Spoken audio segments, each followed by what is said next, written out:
আজ থেকে নতুন একটা হুকুম চালু হইল, জুমার নামাজ আজ থেকে শুরু হলো, 5 ওয়াক্ত নামাজ শুরু হয়েছে মাক্কি জীবনে।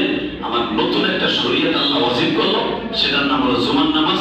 তোমরা মেহেরবানি করে জুমার তরিকাত ওয়াজিব নামাজ যাদের বড় ওয়াজিব হবে, নবী 14 জনের কথা বলে দিলেন, এদের উপরে জুমার নামাজ ওয়াজিব, সবার উপরে জুমার নামাজ ওয়াজিব নাই।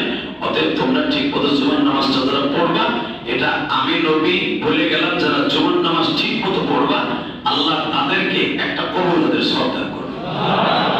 আমার গরিব উম্মতের লেগে আল্লাহ একটা হজের সিস্টেম করছে, সপ্তাহে একদিন, সেটা হলো জুমার নামাজ। এই জুমার নামাজটা পড়বেন তো? বছরের শুরুতে বললাম পড়বেন তো প্রতি জুমা? মনে থাকবেন ইনশাআল্লাহ? এখন 5 ওয়াক্ত নামাজ পড়বেন তো ইনশাআল্লাহ? আজকে আপনাদের সামনে খুতবা দিলাম, জুমার নামাজ পড়াইলাম। আর যদি জীবনে দেখা না হয়, কিয়ামতের মাঠে কইলেন যে ইলিয়াসের মন যে নামাজ পড়ছিল আমার সামনে, আল্লাহ তো মাফ করে দাও। আর আমিও বলবো আল্লাহ আমার সামনে পড়ছিল, আমি হয়তো আপনাদের চেহারা মনে থাকবে না, আল্লাহ মনে করাই দিবে যে ওই লোকটা তোর সামনে পড়ছিল। সবাই ভালো থাকবেন, সুস্থ থাকবেন। আসলে সবাই মা বাবার জন্য দোয়া করি, আমার মায়ের জন্য দোয়া চাই। আমার মা আমাকে 12 বছর বয়সে রেখে কবরে চলে গেছে। হয়তো আজকে বছরের প্রথম জমা বাবার হাত ধরে মসজিদে আসলে ওই ছেলেটার মতো ছোট্ট বয়সে আজকে বাবাটা বাগানের নিচে শুয়ে রয়েছে।